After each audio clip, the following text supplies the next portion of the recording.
Now, examination of seventh cranial nerve. Examination of seventh cranial nerve, it is a mixed type of nerve. All of you know that it supplies all the muscles of the face and facial expression except levator palpebrae superioris, which is supplied by the third cranial nerve.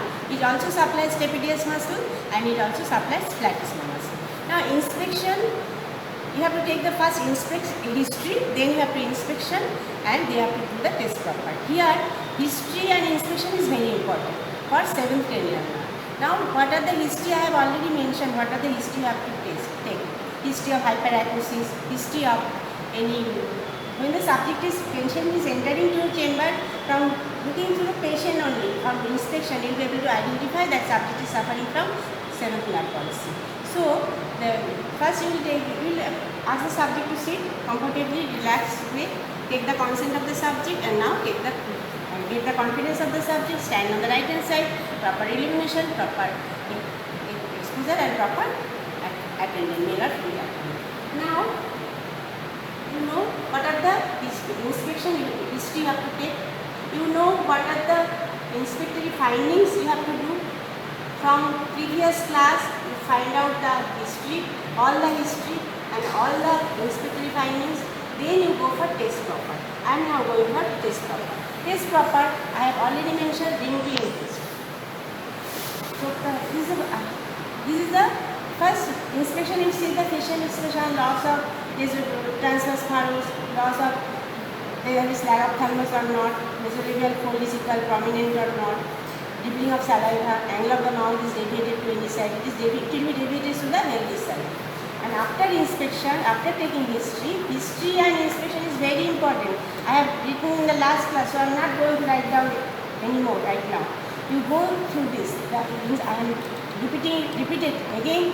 I am repeating it that you have to take the history very carefully and you have to take do the inspection very carefully. Now, test proper for the motor part. Ask the subject to head fix, raise your eyebrows. Head fix, raise your eyes. Head fix, raise your eyes. Head fix, raise your eyebrows. What happens? Transverse furrows has appeared over my forehead. This is the transverse furrows are equal on my forehead. Head fix, raise your eyebrows.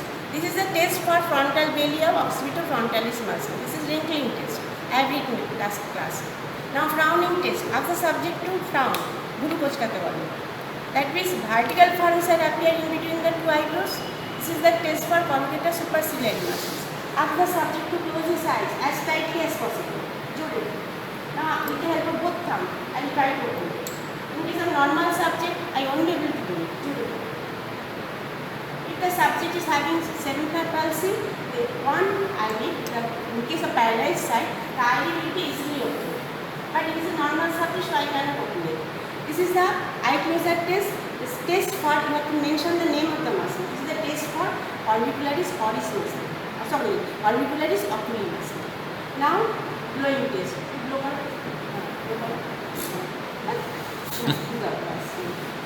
This is a test for orbicularis oris muscle. Blowing test. Now, cheek inflation test. Ask the subject to inflate his cheek with air. Now, this is the test for buccinate. I will tap. He can hold the air in between his cheek. If there is paralysis, when I am tapping it, air will be easily blown out from the angle of the mouth from his mouth. Because the paralysis of the buccinate or articular solid not show your teeth. See, the angle of the mouth is divided equally on both sides. So there is no paralysis. This is a test for levator anguloris, depressor anguloris, diabetes major and minor. So wrinkling test, frowning test, orbicularis eye closure test, blowing test, cheek inflation test, show your mouth test. Show your teeth or smiling test.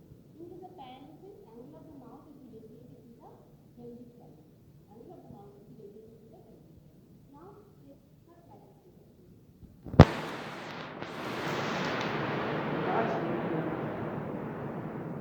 So cleanse your teeth. Cleanse your teeth and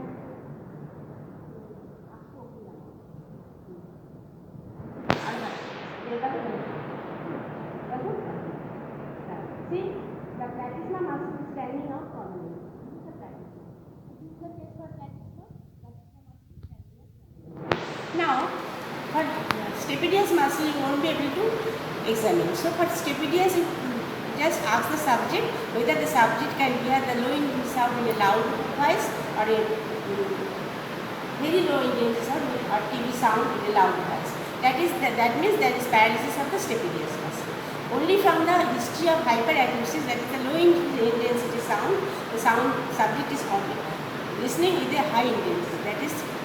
That means the subject is suffering from hyperacusis. That is the paralysis of the nerve to stapedius. And these are the tests for the motor function. Now for sensory test, the seventh cranial nerve is a mixed nerve. So I have already mentioned the motor part.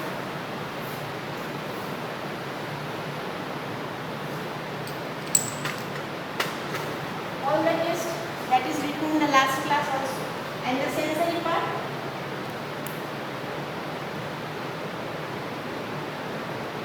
it carries spatial sense from the spatial sense.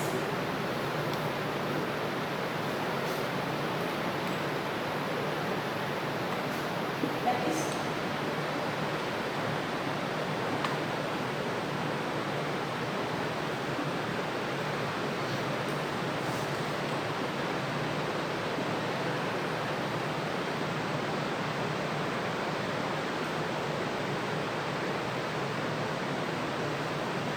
spatial sense of the anterior portion of the tongue. That is, what are the sensations? Sweet, salt, sour, bitter. Sweet, salt, sour, sweet, salt, sour, bitter. Anterior two-thirds of the tongue, gyral sense is carried via the mandibular division of the fifth cranial nerve. And the taste sensation, spatial sense is carried via the anterior two-thirds of the tongue is carried via the seventh nerve via the lingual band, lingual band, and via the caudal. Now, what is the spatial sense? That is the sense. Sweet, salt, sour. In different test tubes, you take the different solutions. You take different solutions in different test tubes. One test tube you take sugar solution, another you take, for sweet you take sugar solution, another you take salt solution, common salt, another you take vinegar for sour, another you take quinine, that is chloroquine solution tablet dissolved in water, that is for bitter taste. That is for bitter. So in different cards are there. See, this is written, these are written sweet, this is written salt, this is written sour, this is written bitter. And these cards should be displayed in front of the subject like this. Sweet, salt, sour, bitter. This will be displayed. And this is there should be one swab stick should be there. This is not present right now. Ask the subject to protrude his tongue as far as possible and do it on the both sides of the midline with the help of swab stick. Suppose this is a sweet solution. In different test tube, there will be different swab sticks also. For sweet one, sour one, bitter one, sour one, and bitter one. Sweet, salt, sour, bitter, 4 swab sticks will be there. And there will be, suppose the swab sticks like this. Suppose this is the swab stick. Ask the subject to protrude his tongue as far as possible.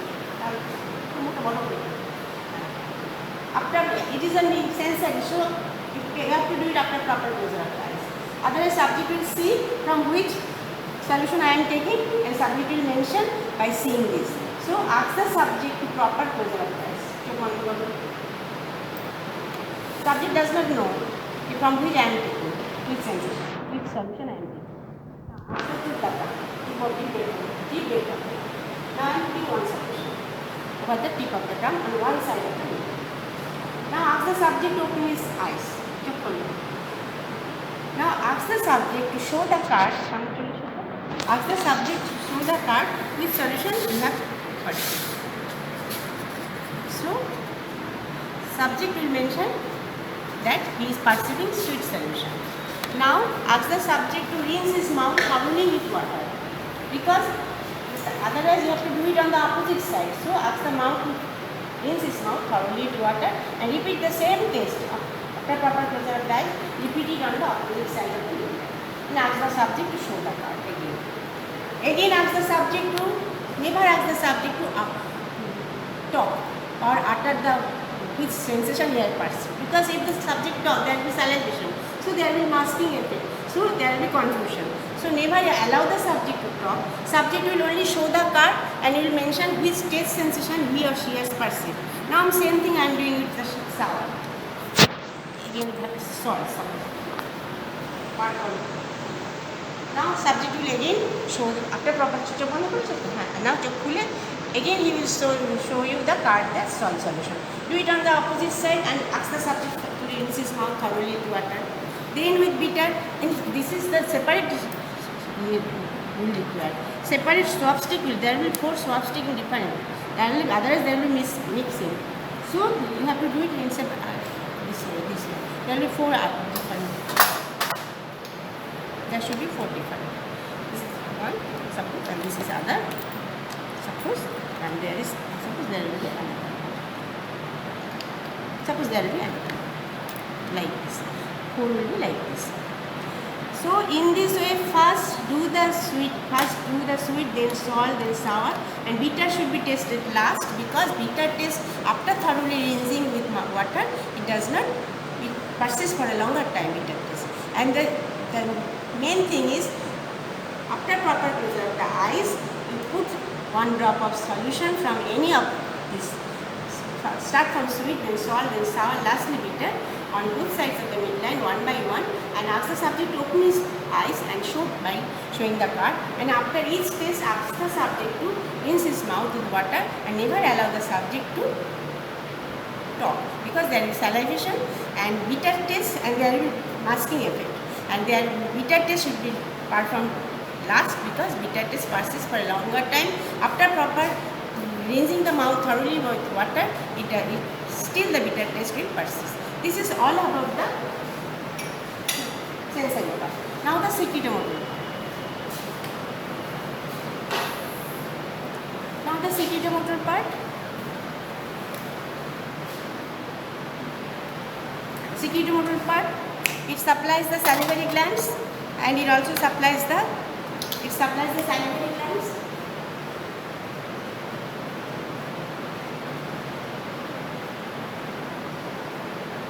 Supplies the lacrimal gland and it supplies the salivary gland. So hold some pungent solution like ammonia in front of the eyes. There will be watering from the eyes. This is the test for lacrimation. Hold some pungent solution like ammonia in front of the eyes. There will be lacrimation. This is the test for lacrimal gland. Okay. Now for salivary glands. Hold some spicy food or pickles in front of his mouth or over his tongue. There will be intense salivation. So this is the test for secretomotor. Now there are 2 reflexes I have mentioned, snout reflex and glabellar tap. What is glabellar tap? Now I am showing. See what I am doing. See.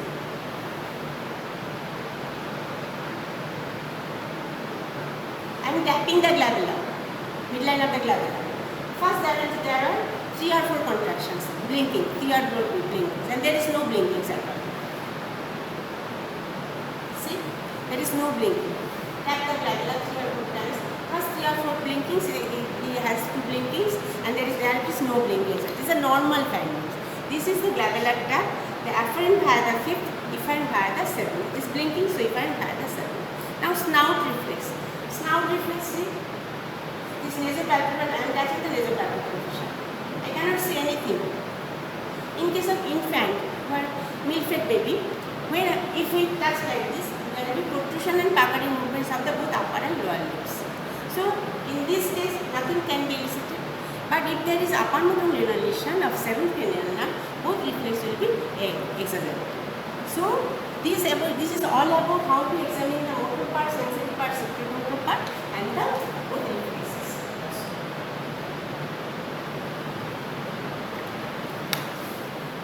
Reflexes, that is the glabellar tap, and 2 reflexes.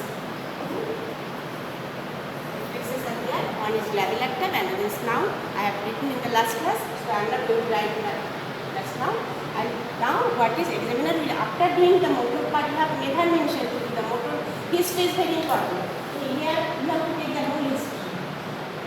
very important in case of seventh cranial. From history, you will be able to diagnose the disease. Inspection again is important. From inspection also you will be able to diagnose the cerebral palsy. Then you go to motor part, sensory part, secondary part, and analysis. Now examiner will ask you what is Bell's palsy. I have already mentioned it is the unilateral type of lower motor neuron type of cerebral palsy. And here you will have to mention all the findings of history. You will have to start from history, mention all the history, all the inspectory findings, and motor part will be cannot be elicited on the affected side. Both upper and lower part of the face, on the same side of both upper and lower part of the face will be affected. So motor part, any muscle, all the muscles, all the tests you won't be able to perform on that side, on the paralyzed side. Sensory part, absence of taste sensation on that side, and secretory motor part, absence on that side, and reflexes will not be able to be elicited in case of Bell's palsy. And you know what is Bell's phenomenon. When there is forced closure of the eyeball, when I am trying to force closure of the eyeball, what is happening? There is upward roll. Normal phenomenon is upward rolling of the eyeball. Clear? But in case of lag of thymus, lagging behind of the upper eyelid, because of the orbicularis oculis paralyzed, what is happening? Suppose the on left side, here he is having Bell's palsy. So this eye is like this. This eye will be like this. This is lag of thymus, lagging behind of the upper eyelid. Inspection you will see unequal palpebral fissure. Now, that's it. This upward rolling of the eyeball is easily visible. Suppose the patient is having Bell's palsy on the left side. Now, normal phenomenon is when we are asking to force closure of the eyeball, then there is force closure of the eyeball, upward rolling of the eyeball. This is not normally visible because we don't have any lag of thymus. Patient is not having lag of thymus. But suppose the subject is having Bell's palsy on the left side. That means there will be lag of thymus on the left side. Suppose this is there is lag of thymus like this. I'm just trying to show. Now, চোখটা বন্ধ করার চেষ্টা করো, চোখটা এখনো বন্ধ করো, খোলো। এবার চোখটা বন্ধ করার চেষ্টা করো, জোরে বন্ধ, ওপর দিকে চোখটা বন্ধ করো। না, এটা তাহলে during force closure of the eyeball, জোরে চোখ হঠাৎ করে দেবো, চোখ বন্ধ করবো, জোরে চোখ বন্ধ করবো, খুলে রাখছে, জোরে চোখ বন্ধ করো। আর এইটাকে বন্ধ করতে পারবেন, ফিশার খোলা রাখতে হবে, বন্ধ করো। আবার চোখ জোরে বন্ধ করা হচ্ছে না, আগেরটা খুব সুন্দর হয়েছে।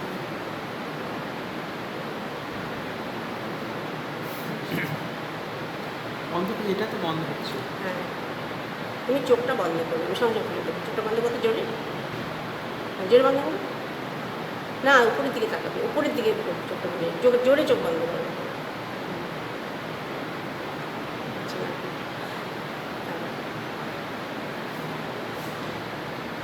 আগেটা খুব সুন্দর হলো, প্রথমটা উঠেছিল।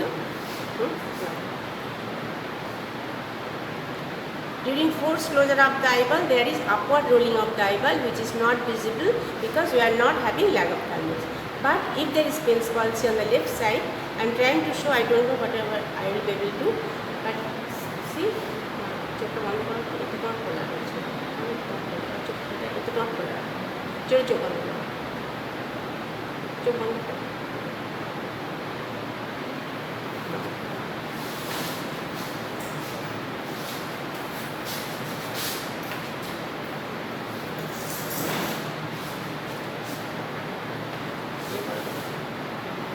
আমি বলবো দাও, চোখ সাপোজ এইদিকে করছি, চোখ এইটা করে এটাকে বন্ধ করো, জোরে বন্ধ করো। হ্যাঁ, C the upper rolling of the eyeball is easily visible right now.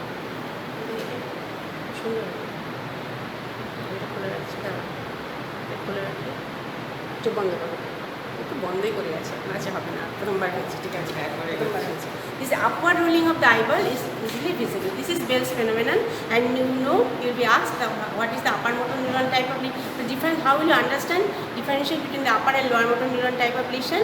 I have mentioned in the last class, in the upper motor neuron lesion, the opposite lower of the face will be affected because upper half of the face has bilateral supply. In case of lower motor neuron type, both upper and lower half of the face will be affected.